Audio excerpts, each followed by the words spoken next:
En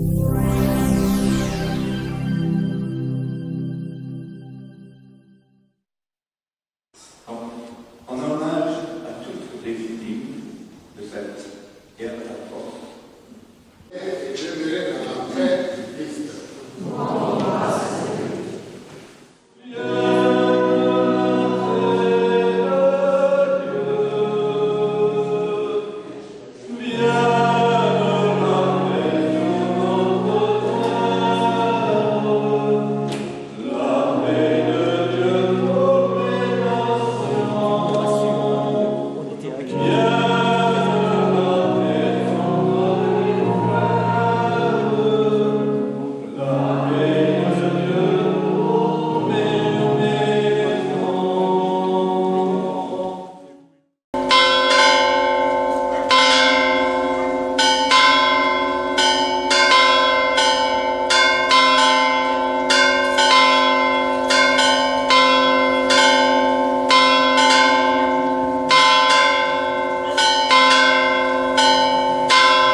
Nous sommes donc à la troisième étape du petit parcours mémoriel touretan.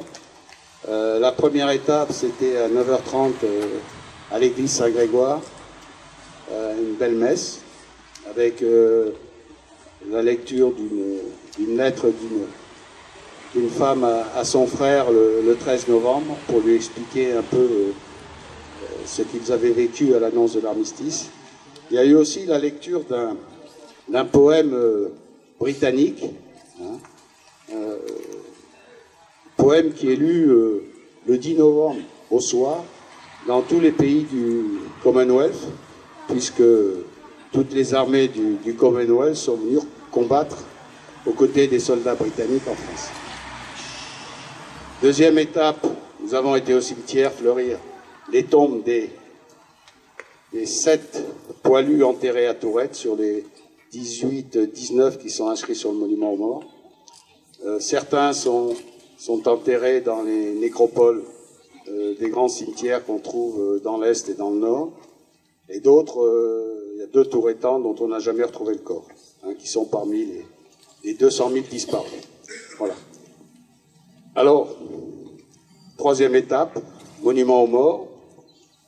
Et je tiens à souligner la présence des enfants, avec le directeur de l'école élémentaire. Ils se sont investis et ils vont participer activement à cette cérémonie.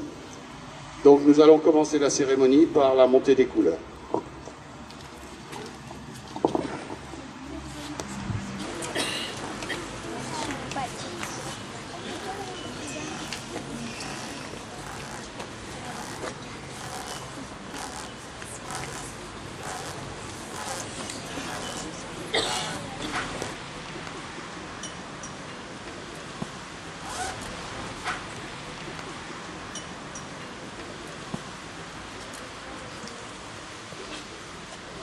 Donc, je te donne la parole. Pitié pour nos soldats qui sont morts. Pitié pour nous vivants qui étions auprès d'eux. Pour nous qui nous battrons demain. Nous qui mourrons, nous qui souffrirons dans nos chairs mutilées. Pour nous forçats de la guerre qui n'avions pas voulu cela. Pour nous qui étions des hommes et qui désespérons de jamais le redevenir. Maurice Genevoix. Ocel Jean-Baptiste, 163e régiment d'infanterie mort pour la France, le 26 mars 1915 à l'âge de 22 ans.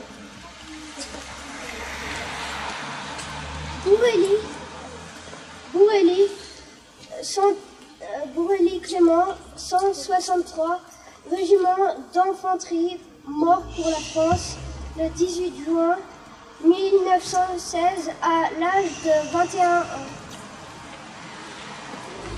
Cavalier Casimir, 328e régiment d'infanterie, mort pour la France le 22 octobre 1915 à l'âge de 34 ans. Dué Émile, 2e régiment de Zouaves, mort pour la France le 27 septembre 1915 à l'âge de 34 ans. Rapproche-toi du micro. Dué Julien, 23e bataillon de chasseurs mort pour la France le 1er décembre 1914 à l'âge de 25 ans. Isser Marius, 141e régiment d'infanterie, mort pour la France à l'âge de 25 ans le 10 septembre 1914. Lieutenant Jean, 173e régiment d'infanterie, mort pour la France le 13 août 1917 à l'âge de 27 ans. Mallette Antoine, 5e bataillon de chasseurs à pied, mort pour la France le 26 avril 1915 à l'âge de 40 ans. Baron Antoine, mort pour la France le 21 avril 1916 à l'âge de 28 ans. 62e bataillon de chasseurs alpins, mort pour la France le 21 avril 1916 à l'âge de 28 ans. Régent Victorin, 4e régiment de Zouaves, mort pour la France le 27 mars 1918 à l'âge de 34 ans. Sereno Barthélemy, 38e régiment d'infanterie coloniale, mort pour la France le 21 septembre 1915 à l'âge de 28 ans. Bola Antoine, 1er groupe d'aviation, mort pour la France le 17 février 1919 à l'âge de 27 ans. Bourrelli Joséphin, 27e bataillon de chasseurs alpins, mort pour la France le 5 septembre 1914 à l'âge de 22 ans. Baron Lange, 42e régiment d'infanterie coloniale, mort pour la France le 25 septembre 1915 à l'âge de 29 ans. Isner Joseph, 114e régiment d'infanterie, mort pour la France le 15 février 1920 à l'âge de 42 ans. Giraud Adolphe, 4e bataillon de chasseurs d'Afrique, mort pour la France le 3 décembre 1917 à l'âge de 31 ans.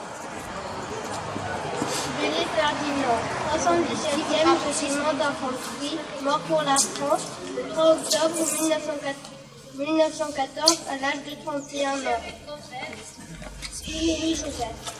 Spinelli Joseph, conducteur d'attelage, mort pour la France le 10 août 1914 à l'âge de 45 ans.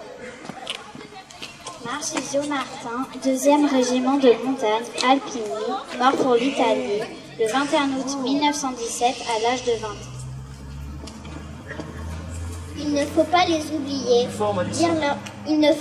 oublier, dire leur nom, c'est les défendre, c'est les sauver. Camarades de régiment, quand vous vous retrouvez, parlez des morts, parlez en librement, comme s'ils étaient encore vivants. Ils ne mourront pas tant que nous les aimerons.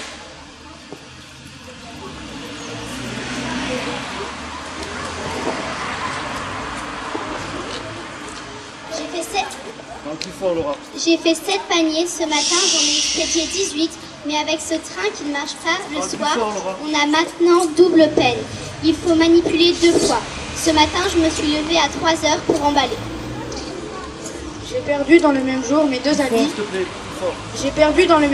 deux amis, Galibert et mon sergent, un instituteur. Il est mort dans mes bras d'une balle au rein. Pauvre chérie, je te revois encore sur cette portière de wagon et je te dis combien j'ai souffert pendant ces quelques instants, car on aurait dit que tout se disloquait en moi. Mon très cher François, vite 2 mots pour te donner de mes nouvelles. Ma santé est bonne, très bonne pour le moment, et je désire de tout cœur que ma carte te trouve de même. Hier, mon chéri, je n'ai pas reçu de tes nouvelles. Je ne vois pas grand-chose à te dire pour aujourd'hui. En attendant de recevoir de tes bonnes nouvelles, reçois d'une amie qui nuit tes jours, pense à toi, de ses plus tendres caresses d'une amie pour toute la vie. La neige tombe où nous sommes La neige tombe où nous sommes, au repos. Ce qu'il y a de bon, c'est qu'on entend le canon de temps en temps. Nous voyons les monoplanes français qui volent dans les airs. Demain, je te raconterai ce que j'ai rêvé cette nuit. Nos pertes sont effroyables. Tu ne peux savoir ce que l'un peut faire contre l'homme. Voici 5 jours que mes souliers sont gras de cervelles humaines, que je rencontre des entrailles, que j'écrase des thorax. Les hommes mangent le peu qu'ils ont à côté des cadavres. Crespe et Lecoq ont été blessés et faits prisonniers en Allemagne. Blacas de Vence est en bonne santé, payant un client de la colle également. Bonne nouvelle, les pères m'ont repris à partir de demain et il n'y a plus d'accro. Je compte être parmi vous la première semaine de septembre. Il y a beaucoup de monde triste. C'est bien triste. Mon chéri, je suis venue prier pour que la guerre finisse vite, que tu reviennes en bonne santé pour avoir le bonheur de nous unir tous les deux et de passer une longue vie et bien heureuse. Cher ami, je vous écris ces 2 mots pour vous faire savoir que je languis beaucoup. Il me semble qu'il y a longtemps que je ne vous ai pas vu. La France m'a volé mon homme, elle l'a fauché comme nous fauchons le blé au mois d'août. Un travail bien fait, propre. Du président de la République. Un siècle que l'armistice du 11 novembre 1918 est venu mettre un terme au combat fratricide de la Première Guerre mondiale. À cet affrontement interminable, nation contre nation, peuple contre peuple, avec ses tranchées pleines de boue, de sang et de larmes, ces orages de feu et d'acier qui grondaient par tous les temps et déchiraient les ciels les plus calmes, ces champs de bataille éventrés et la mort omniprésente. Le 11 novembre 1918, un grand soupir de soulagement traverse la France. Depuis Compiègne, où l'armistice a été signé à l'aube, il se propage jusqu'au champ de bataille. Enfin, après 4 interminables années de bruit et de fureur, de nuit et de terreur, les armes se taisent sur le front occidental. Enfin, le vacarme funeste des canons laisse place à la clameur allègre qui s'élève de volées de cloches en sonnerie de clairon, d'esplanades de grandes villes en place de villages. Partout, on célèbre avec fierté la victoire de la France et de ses alliés. Nos poilus ne se sont pas battus pour rien, ils ne sont pas morts en vain. La patrie est sauvée, la paix, enfin, va revenir. Mais partout aussi, on constate le gâchis et on éprouve d'autant plus le deuil. Là, un fils pleure son père. Ici, un père pleure son fils. Là, comme ailleurs, une veuve pleure son mari. Et partout, on voit défiler des cortèges de mutilés et de gueules cassées. Françaises, Français, dans chacune de nos villes et dans chacun de nos villages, Françaises et Français de toutes générations et de tous horizons, nous voilà rassemblés en ce 11 novembre pour commémorer la victoire, mais aussi pour célébrer la paix.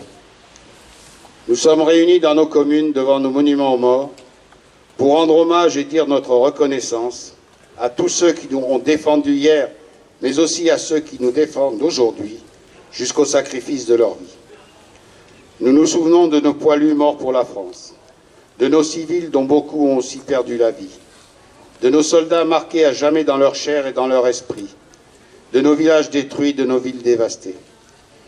Nous nous souvenons aussi de la souffrance et de l'honneur de tous ceux qui ont quitté leur terre et sont venus d'Afrique, du Pacifique et d'Amérique sur ce sol de France qu'ils n'avaient jamais vu et qu'ils ont pourtant vaillamment défendu. Nous nous souvenons de la souffrance et de l'honneur des 10 millions de combattants de tout pays qui ont été envoyés dans ces combats terribles. Françaises, Français, nous sommes aussi unis en ce jour dans la conscience de notre histoire et dans le refus de sa répétition. Car le siècle qui nous sépare des terribles sacrifices des femmes et des hommes de 14-18 nous a appris la grande précarité de la paix. Nous savons avec quelle force les nationalismes, les totalitarismes peuvent emporter les démocraties et mettre en péril l'idée même de civilisation. Nous savons avec quelle sévérité l'ordre multilatéral peut soudain s'écrouler. Nous savons que l'Europe unie, forgée autour de la réconciliation de la France et de l'Allemagne, est un bien plus fragile que jamais. Vigilance, tel est le sentiment qui doit nous inspirer le souvenir de l'effroyable hécatombe de la Grande Guerre. Aussi, serons-nous dignes de la mémoire de celles et ceux qui, il y a un siècle, sont tombés. Ainsi serons-nous dignes du sacrifice et ceux qui aujourd'hui font que nous tenons là, unis en peuple libre. Vive l'Europe en paix, vive la République, vive la France. Et désormais, à la demande du président de la République, tous les 11 novembre seront lus la liste des militaires français qui sont tombés en opération extérieure dans l'année. Adjudant Émilien Mougin, du 1er régiment de Spahi, mort pour la France au Mali le 21 février 2018. Maréchal des logis Timothée Dernancourt, 1er régiment de Spahi, mort pour la France au Mali le 21 février 2018. Caporal Bogus Pochiski, 2e régiment étranger d'infanterie, mort pour la France en Irak le 21 mars 2018. Et comme j'ai l'habitude de le faire, maintenant je vais vous lire mon petit discours. Je parle après le président de la République, je sais que ça ne se fait pas, mais j'ai besoin à chaque fois de parler. Alors 11 novembre 1918, 11h, le clairon sonne l'entrée en vigueur de l'armistice, signé vers 5h du matin dans la solitude, le calme et le silence de la forêt de Compiègne. Sur l'ensemble du front, le cessez-le-feu marque la fin d'un conflit de plus de 4 ans. Le jour même, Georges Clemenceau proclame à la Chambre des députés « La France, hier soldat de Dieu, aujourd'hui soldat de l'humanité, sera toujours le soldat de l'idéal. » Le maréchal Foch, commandant en chef des forces alliées, adresse à l'ensemble des armées l'ordre du jour 5961. Officiers, sous-officiers, soldats des armées alliées, après avoir résolument arrêté l'ennemi, vous l'avez pendant des mois, avec une foi et une énergie inlassables, attaqué sans répit. Vous avez gagné la plus grande bataille de l'histoire, sauvé la cause la plus sacrée, la liberté du monde. Soyez fiers d'une gloire immortelle, vous avez paré vos drapeaux, la postérité vous garde sa reconnaissance. Sur le front, l'émotion et la joie sont plus mesurées. Les hommes ne commentaient pas la nouvelle. Ils éprouvaient, mêlés au bonheur qui tombait dans leur âme, une sorte de nostalgie à se séparer de la guerre qui était devenue leur vie. La joie était trop intimement liée au deuil pour être exprimée. Alors c'est fini, nous vivons, la joie de vivre, la pensée de nos morts. Voilà ce que fut pour nous l'armistice. Cette communion des vivants et des morts se traduit ce matin du 11 novembre par l'inhumation des corps laissés à l'abandon dans le No-Man's-Land, de tombes provisoires marquées d'une croix de bois souvent fleurie. L'espoir d'un retour rapide dans leur foyer gagne les hommes, mais pour certains, ceux de l'armée d'Orient, les combats vont se poursuivre. Envoyés en Roumanie, ils vont combattre les bolcheviks. À l'arrière, si la joie s'exprime lors de rassemblements de foule, nombreuses sont les familles qui se sentent comme retranchées des cérémonies officielles et qui n'ont pas la force de se réjouir. Un témoin raconte « Je sortais de l'école au milieu de grappes de gens qui chantaient, qui hurlaient. En rentrant dans la maison toute gaie, je dis « Maman, c'est formique » et je m'arrête. Elle était en larmes « Mais tu pleures, tout ce monde rit et chante. » Elle me répond « Oui, mais ton père ne reviendra pas. » Et puis, l'inquiétude liée à l'épidémie de grippe espagnole qui s'étend depuis mars et qui touche tout le monde, soldats et civils. Elle fera 2,3 millions de morts en Europe. La guerre est finie, mais les chairs et les âmes sont profondément meurtries. Les vivants vont devoir sceller la paix, reconstruire le pays et la société, pour honorer le souvenir des morts glorieux. Un siècle plus tard, nous commémorons cette journée. Les cloches de l'église Saint-Grégoire ont sonné à 11h comme en 1918. Commémorer, c'est souvenir ensemble. La mort du dernier poilu en 2018 a semblé pour certains marquer la fin de cette commémoration. Pour d'autres, une question. Pourquoi encore célébrer la victoire de la France sur l'Allemagne alors que la réconciliation entre les deux pays a été le ciment de la paix en Europe? Ces interrogations ne peuvent pas faire oublier que la plus grande majorité des 36 000 communes de France ont érigé dans un lieu symbolique un monument aux morts, pour Tourette, l'ancien cimetière, et qu'il est devenu le centre de la vie civique du village. Même si chaque année la foule qui accompagne les élus est de plus en plus parsemée, encore qu'aujourd'hui c'est extraordinaire, il faut que les jeunes générations sachent que derrière la froideur des plaques de marbre gravées de noms et de prénoms, il y a des hommes, des pères, des fils, des frères, qui appartiennent à la grande histoire de leur famille.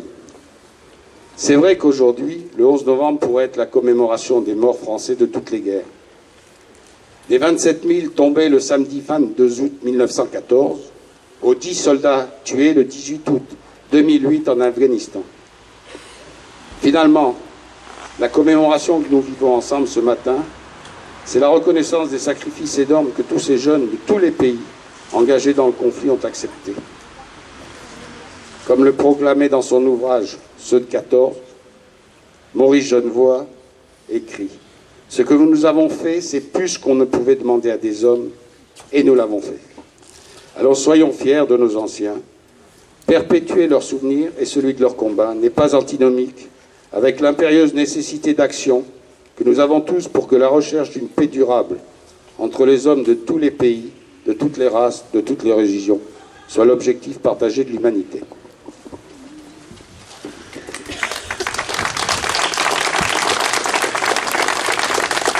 Alors nous allons terminer la cérémonie avant que la météo nous a été très favorable aussi, avant que ça retombe, en entonant l'hymne national.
Donc je vous invite à vous rendre au deuxième étage du Château Mairie. Merci.